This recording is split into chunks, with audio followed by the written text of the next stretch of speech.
Thank you. Everybody here is involved in some exciting efforts to designing a better future. You folks are amazing. It's been so great to be here and hear the ideas that are happening right now, talking with many of you in the breaks and hearing the comments that are happening.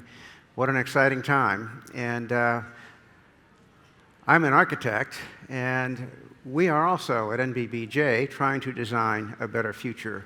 But we're dealing with a much older and much slower technology than you do. The building technology, the technology of building buildings that's been around for thousands of years. But it's a really interesting time because there's been more change in the last 10 years and 15 years than really the last 100 years combined. And it is the work that you are all doing that is giving us both access to information, computational tools, and the ability to communicate and collaborate in ways that is changing our business as well. So just a little history. When I started in this business, we designed buildings by drawing pictures of them and pictures of details of them, and we did it with pencils on paper. The architectural drawing of today is quite different. This is packets of information and instructions that allow us to optimize buildings, optimize many, many variables in very complex buildings, not only for the building performance, but also for human performance, human happiness, and well-being. So some of the challenges that we're facing that I think means that this technology that we have right now that you're all producing is coming in the nick of time, is that we're at about 7.12 billion people in the world today, but very soon we're moving to 9.5 billion people. Currently, about half of us are living in cities, and soon that'll be 2/3 of us. And that means we've got 6.3 billion people living in cities. That is the biggest human migration in history. And that's really a good thing that we're all moving into cities. We are not going to be able to sustain life on this planet with 9.5 billion people by not living in cities. So this is a really good thing. But what's interesting is this migration is happening at incredible speed, not because we have to. There's an incredible pull to cities. And this movement of large numbers of people into the city is being followed by the companies. And I'm sure you've read about a lot of old businesses in this country. General Electric from upstate New York and in the suburbs of Connecticut, now moving its headquarters into downtown Boston. And other businesses that are new businesses that are not starting in the suburbs, not starting in a garage in the suburbs, they're starting in a loft in cities. So the garage is now a loft. And so companies like Amazon, like Starbucks, or like Expedia were really born in cities. And that's changing the nature of cities and the nature of the way that we are going to live, work, and play, and how we integrate that. Density is also an interesting thing to take a look at what's happening. Cities are becoming more dense, and Seattle has recently become number 10 in this country in density, with about 8,000 people per square mile. So there's 8 little dots in an imaginary square mile. And as you can see, when you walk around, we're getting more dense. It's all about infill and increasing density. New York, which is the densest city in this country, has got 28,000 people per square mile. And the densest city in the world is Manila, with 111,000 people per square mile. Which is, now, that's quite a diversity of cities in density, but here's the common denominator. They're all getting denser. And again, that's a good thing, but it's an enormous design challenge. It's an enormous design challenge to get it right. There are a number of challenges to density. There's a number of challenges to cities. There is a greater risk of depression. There is higher rates of major brain disorders, and crime is higher. And these are design problems, and these are problems that we can solve. There are huge benefits to density, and there's tremendous efficiency. The Santa Fe Institute's been doing some really interesting study that goes beyond the obvious advantages of city, which is we use fewer resources, we use less energy, transportation works better, all kinds of things work better in cities. But here's what they're discovering, and that is that education is more efficient. Ideas are more efficient. There are more Nobel Prize winners per capita coming out of cities. There are more patents per capita coming out of cities. And now we are finding out, regardless of school systems, children get smarter in cities. Education is more efficient in cities. So as we start to double the size of cities and get gains, we get these tremendous productivity gains. It's also interesting when we think about how are we going to design great cities and how are we going to live, work, and play together in this kind of density, that we look back at where we came from. Because it's interesting to note that for 99.8% of humans' existence on this planet, we lived outside. Walking around in nature is our home. This is where our stress is the lowest. This is where our cognitive performance is the highest. What does that tell us about designing great cities and great places to work and great places for ideas to be hatched? There's a number of theories out there and scientific studies that are saying that our brains have evolved to be at about this density of this photograph. Others are saying, well, no, we're prepared for it, we can get there. My belief is it depends upon how we do it, and that's where design comes in. We're in the middle of a building boom, and that is both a challenge and an opportunity. That building boom looks something like this. We started this building boom in the early 2000s with about 296 billion square feet of buildings in the world. We're in the process of tearing down and replacing about 82 billion of that. And we are in the process of building 131 billion square feet of new buildings, which means that we are doubling the building stock in the world today, and that's happening in a 30-year span, or about a 30-year span, and we're into that right now. It's a bit mind-boggling from an architect's standpoint to think, how can we do that much in that short a time? Well, it's also exhilarating to think about the opportunity that's in front of us to reinvent civilization and reinvent these cities and reinvent the way we live, work, and play, and make it not only work, not only survive that peak of 9.5 billion people, but thrive. So it's going to be different. The building on the left, the aerial photograph on the left, mid-20th century, idyllic, classic corporate headquarters. This is John Deere headquarters in Moline, Illinois. This was the ideal. And it's a beautiful building designed by Eero Saarinen. You drove to work, you parked in that gigantic parking lot, you went to your private office and you closed the door, and you pretty much worked by yourself. Maybe you went to one meeting a day. And that was work, and that was the environment of it. On the left is Amazon's new headquarters, building a neighborhood that blurs the boundary between living and working and playing and being in a city. That it is not just an office building, and that the office building and the work doesn't end at the front door. The notion of live-work balance is a myth. What we're really doing, what we're in the midst of doing, is figuring out how to integrate life, work, play, learning. And that's shaping how we're designing cities. One, so we don't have to spend a big chunk of that life sitting in an automobile, but also the way in which there is a flow and a relationship between life and work and play. And a lot of that is happening today, and I think Amazon's an interesting example. So how are we going to build these great cities? And I think that there's two really important things that are hitting the design business of designing cities and buildings. And that is the leaps and bounds we've gained in building science, the tools that you've provided to us with big data and big processing tools.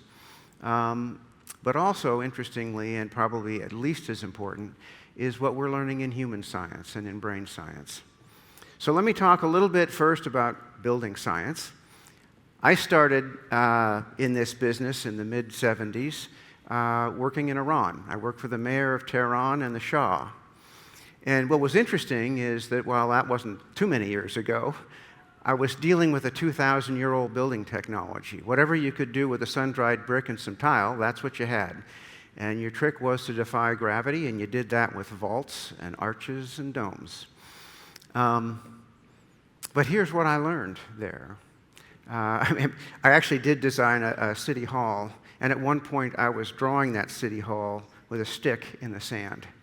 But they knew how to build them, and this is what I learned in Iran, in an example of a 500-year-old building in Isfahan, the Shah's Mosque.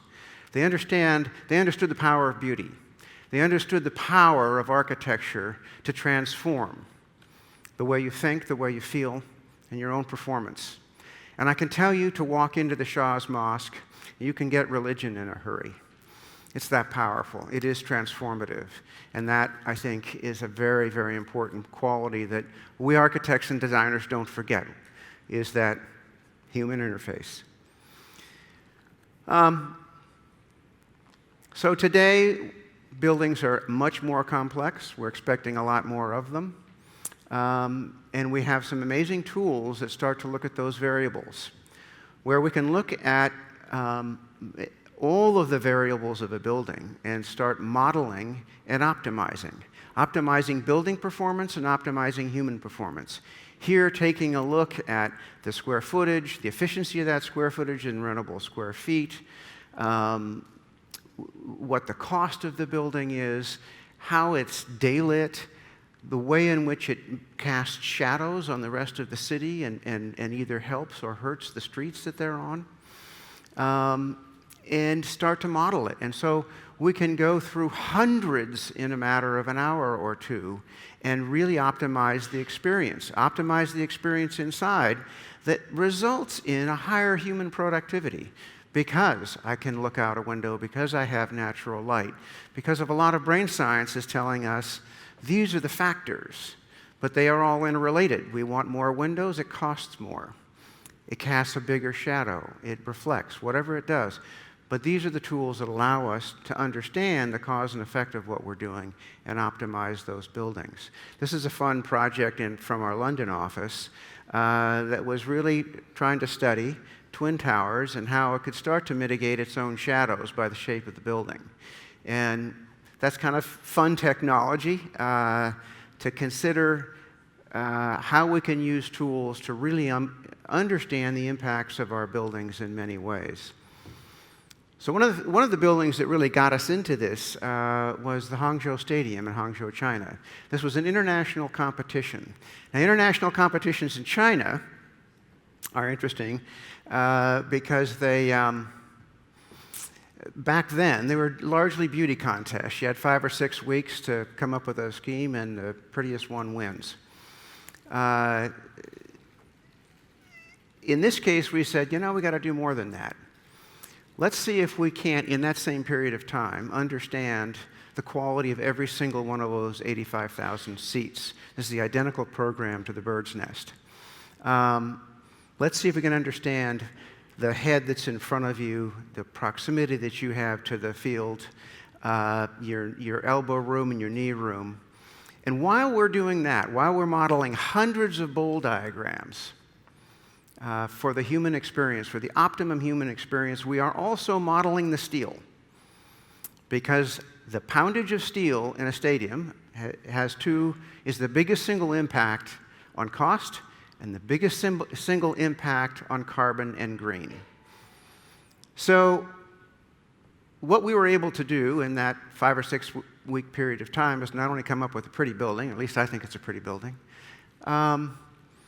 is prove at a conceptual level, a proof that we could, every single seat would outperform any other stadium of 85,000 seats ever built, and we could build it in 1/3 the amount of steel that it took to build the bird's nest a few years prior to that.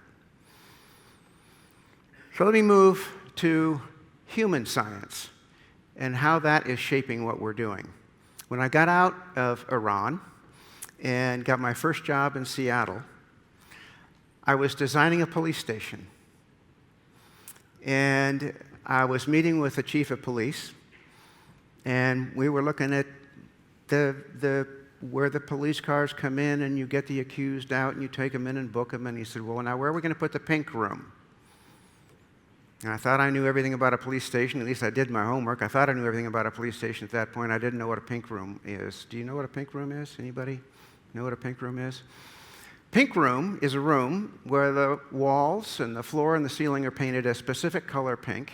And if you've got an accused or somebody in the back of the car in handcuffs who's not behaving him or herself and is very difficult to control, you can't take the cuffs off to print them and book them. You put them in the pink room for exactly 17 minutes. And when they come out, they're calmed down. And when I heard that, I thought, this is amazing. Here's a chief of police in a fairly dogmatic, matter-of-fact way saying we've got to put this pink room in, and it's going to change the behavior of people. And I thought that is the key to the rest of my career, of how architecture, how the spaces that we're in change our behavior, change the way we learn, change the way we think, and change the outcomes. So this is the architect of the future. This is John Medina, University of Washington brain scientist. He's also a fellow of NBBJ, and he's been teaching us and bringing us some of the latest brain research about the impacts of architecture, why a low ceiling is better for mathematical thinking and why a high ceiling is better for conceptual thinking. If you sit within 100 feet of a tree, your cognitive, and can see it, your cognitive function goes up. So this is Massachusetts General Hospital, a new hospital we designed in Boston.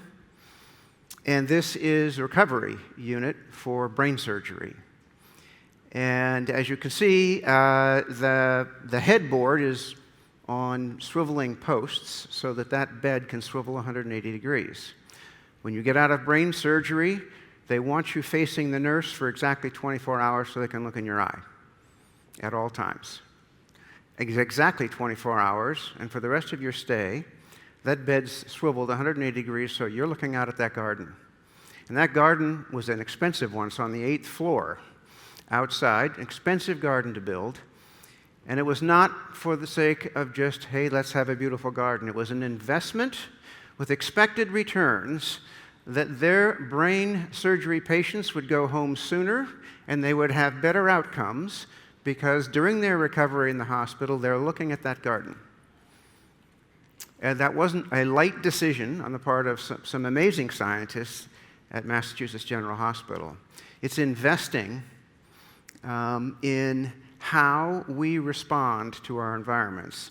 And remember what I said, that 99% of our existence, we were outside and we were in nature, and that's home to us. So we're using that now. And we're using it throughout the hospital and in what we're calling biophilia. There's a word, biophilia, which is how we respond to nature, animals and plants. So here's a building that we designed down in San Jose. It is Samsung's North American headquarters. And this is where we really started to push the envelope on what we're calling a generative building. Because most of the office buildings through the 20th century for sure, were what we call conservative buildings. They are designed to conserve existing relationships. Who exactly do you work with? That's who you're going to see every day. And buildings were designed around that. Today it's the opposite. What we want to do is have you experience a day where you see as many different people in your organization as you possibly can. And if it's really good, you'll see people that aren't in your organization. And simply that eye contact, it turns out, 50% of our brains are devoted to visual intelligence. What we see and who we see actually makes a difference to how many ideas we have and how productive we are. So, design computation, the tools that you folks have given to us, is we're designing a building out of analyzing a lot of avatars and exactly which building is going to result in looking at the patterns of how people work through the day, go to the bathroom, get a cup of coffee, come in and out of the building, how many different people that they will see. At the same time we're doing that, we're also counting their calories, because it also turns out if you burn more calories during the day while you're working, you'll be smarter. We also designed the building so that no floor is more than one floor away from being outside, because we are our smartest. The highest possible cognitive function that we can have is being outside, in motion, with a little bit of risk. So if you want to have a great meeting with somebody, don't go to a conference room, go for a walk outside. And maybe the traffic's a little dangerous, and you will be about as smart as you can be. So you can see how we've tried to design this so that people can see each other vertically on a different floor as well as on the same floor. Similar approach taking, this is an approach at a generative office building for Tencent's new headquarters in Shenzhen, China. And real challenge here, the toughest challenge of all, to get to a generative office building, a building where people generate new relationships, is in a high-rise, in a real tall building. But at 3 locations, we're creating these centers of energy where people get together and want to get together, whether it's exercise facilities or cafeterias or conference rooms, etc. This is just under construction. So and today we're bringing it all together under construction at the Amazon headquarters, where we're looking at biophilia, we're looking at different ways of building buildings, and we're looking at the role that the city plays in work. That work neither starts nor ends at the front door. And the encouragement for people to become part of a city and for a company to become part of a city, not walled off inside a city, but part of a city, is a really profound thought about how we're going to build cities and how we're going to build headquarters. It's also interesting, these spheres, it's not a set piece, it's not a showpiece, it's not a showcase for people who come in from the outside. This is for the people that work at Amazon. It's an alternative workplace, a place where you can go be among plants in a profound way. Take your laptop, work the day there, have a meeting there.